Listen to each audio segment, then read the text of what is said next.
Alright mga bro, so what's up mga bro? So for today's video mga bro, pag-usapan natin yung kantuhan or corner mga bro. Ano ba kung magaling dito mga bro? Alright, so yan. So pagdating dito sa mga corner na nito mga bro, alright, yan. So magkano po ba ngayon yung per lineal meter? Per lineal meter kung tatawagin ito mga bro, once na may corner tayo dito ng ganito mga bro, lineal meter po ang bayaran po dyan mga bro. Kasi itong pag tinignan mo, kala mo madali lang gawin ito mga bro, pero napakatagal nito gawin mga bro. Mas maigi pang gumawa ka ng malaki kaysa ka mga ganitong kantuhan mga bro. Alright, so magkano po ba ang lineal meter ngayong 2024? Alright mga bro, kasi noon itong per lineal meter nito is 100 2015. Yun po yung pagkakalam ko mga bro. Ito yung pag-uusapan natin kasi sa lahat ng pakyawan, namamakyaw yung ganito, kalimitan pinag-uusapan po ito mga. Ngayon pag-uusapan natin sa video na to, sa lahat na nakakaalam,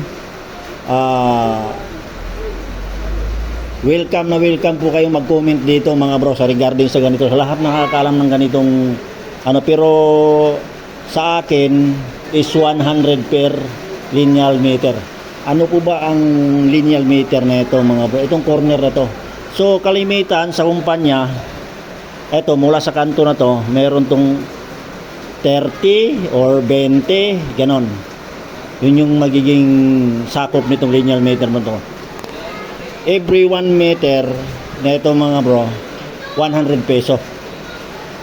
Alright mga bro, so ayan, yun po yung 2015. Alright mga bro, yun ang pagkakaalam ko noong 2015. So ngayon 2024, paki-comment po sa lahat ng nakakaalam. Welcome kayo mag-comment dito sa video na to para malalaman din ng ating mga beginners, mga kapwa construction worker natin, kasi marami pong katanungan sa pagdating sa ganito, lalong-lalo na sa foreman groups in any scope of work.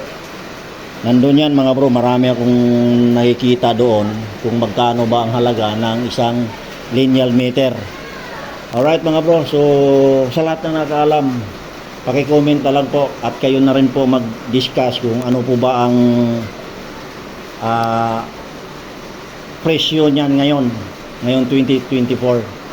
Alright mga bro, so maraming salamat po sa mga kabro natin dyan na mga construction worker. So ingat po kayo palagi, lalong na ngayon at tag-ulan at may bagyo pa. Ingat po kayong lahat.